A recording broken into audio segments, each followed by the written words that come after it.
Hello my dear students, welcome again in your English grammar class. Now in today's video, in today's class, we are going to cover the next chapter and the next page of your English grammar book. So इस next chapter में हम एक next topic को discuss करेंगे जो कि होगा हमारा क्या 10th chapter reported speech. इससे पहले हमने active passive पढ़ा है, वो अगर आपने देख लिया है तो reported speech भी आपको समझने में easy होगा. कैसे easy होगा, क्यों easy होगा, let's see. देखिए यहाँ पे क्या लिखा है, Ashley is ill with dengue, उसको डेंगू हो गया था. His father called Dr. Mittal at home. The doctor gave him some medicines. Write what Ashley may have reported. Begin each sentences with the doctor told me से शुरू करेंगे और ये sentences को complete करेंगे. ठीक है, चलिए हम पहले अपनी शुरुआत करते हैं chapter. The actual word of a speaker which are quoted are said to be direct speech. जो डायरेक्ट स्पीच नाम से पता लगा जो डायरेक्टली स्पीकर ने बोले गए हैं वो कोटेशन मार्क में लिखे जाते हैं. इनडायरेक्ट में क्या होता है, वो डायरेक्टली स्पीकर ने नहीं बोले होते, इनडायरेक्टली बताया जा रहा होता है तो उसमें कोटेशन मार्क हट जाता है इनडायरेक्ट में.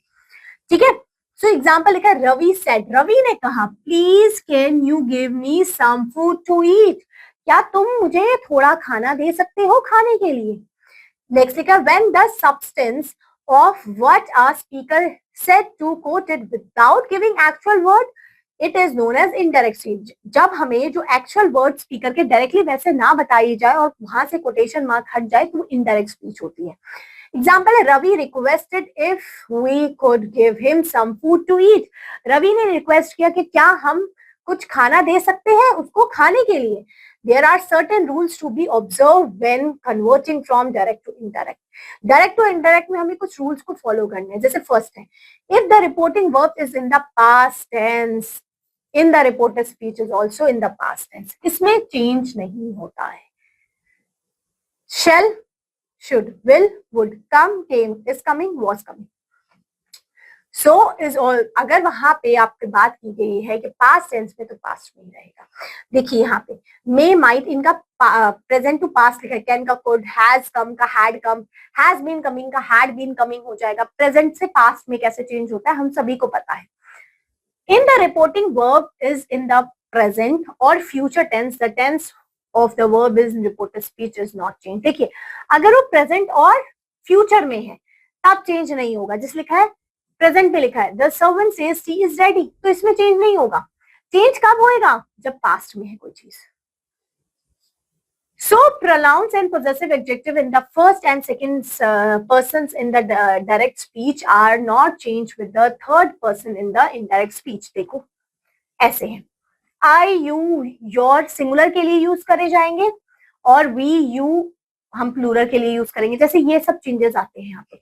नाउ का देन, दिस का दैट, दीज का दोस, हाइदर, हायर, हियर, देयर, दस, सो, टुडे का दैट डे, ये सब चेंजेस आते हैं. सबसे पहले अब स्टेटमेंट देखते हैं. Statement in the indirect speech are generally introduced by the conjunctions that को यूज करते हैं. देखिए ध्यान से सुनेंगे. He told me I can not help you, so he told me, ये कोटेशन मार्क हटा, दैट आई की जगह ही, कैन नॉट की जगह कुड नॉट, हेल्प यू की जगह मी आ गया, अभी पढ़ा था. तो ये छोटी छोटी चीजें इसको हमें चेंज करना पड़ेगा. नाउ क्वेश्चन पूछा है, when being reported follow the rules given below. Introductory verb is changed to ask, inquiry, demanded, etc. Whether or if when used after the introductory verb always admits one of the yes or no के formation में. Means यहाँ पे देखिए जो commands और request formation में होते हैं ना, उनमें हम यूज किया करते हैं इनको. जैसे यहाँ देखिए रिपोर्टिंग क्वेश्चन क्या क्या है. The reporting verb says is change into ask. अगर कोई चीज आप पूछे, query, want to know and so on. ठीक है, इस तरीके से चेंज होगा. जैसे ध्यान से देखिए, ही सेड वेयर, अब यहाँ कुछ पूछ रहे हो, वेयर आर यू गोइंग, तो यहाँ पे ही सेड नहीं रहेगा, ही आस्क, आप कुछ पूछ रहे हो. तो जरूरी नहीं है कि सेड है तो सेड ही लिखेंगे, यहाँ पे आप वर्ड चेंज हो सकता है. He asked where I was going. Next, do you want और what do you want, I said. तो यहाँ पे भी कुछ पूछा जा रहा है, so I asked what she wanted.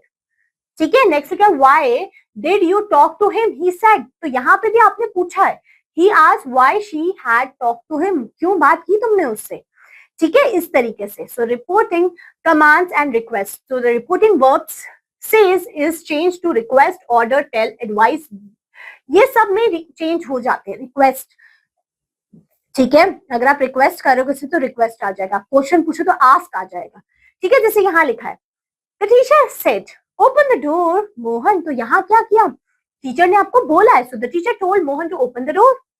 Don't sit on the bed, यहाँ आपसे बोला जा रहा है. So I asked him not to sit on my bed, ठीक है. Now reporting exclamations and wishes बताने के लिए भी यूज किए जाते हैं. जब हम एक्सक्लेमेटरी मार्क से अपने विशेस, थॉट्स, इन सबको बताते हैं. So the reporting verb says is change into exclaim, wish और एनी अदर सुटेबल वर्ब्स.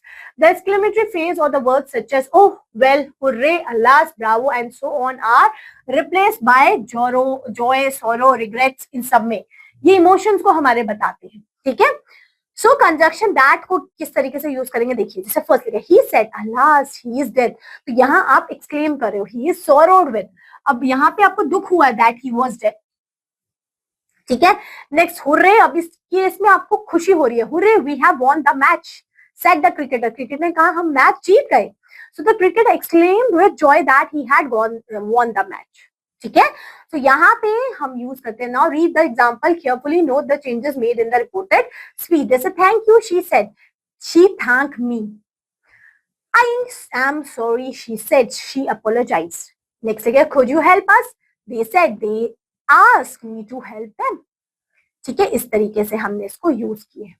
अब आप इसको चेंज कर लेंगे. ये देखिए आपके सामने 1 पेज एंड ये 2 पेज है. इसमें क्या करना है देखिए, कुछ नहीं करना. जितनी चीजें हमने पढ़ी है उसको बस चेंज कर देना है. So he said to me, I have often told you not to play with fire. So यहाँ आपको बोला जा रहा है he told to me that you have often told that you do not play with that fire, ठीक है. तो इस तरीके से जो अभी हमने पढ़ा है इनमें आप प्रैक्टिस कर लेंगे इनको सॉल्व करने की, इनको स्पीचेस को डायरेक्ट टू इनडायरेक्ट. ग्रेट. सो ये 2 पेज आपके एज अ होमवर्क होने वाले हैं. ओके, सो बस ये क्लास यहाँ फिनिश होती है, ये चैप्टर यहाँ फिनिश होता है. मिलते हैं आपसे आपकी नेक्स्ट क्लास में with the next chapter. Till then, bye bye.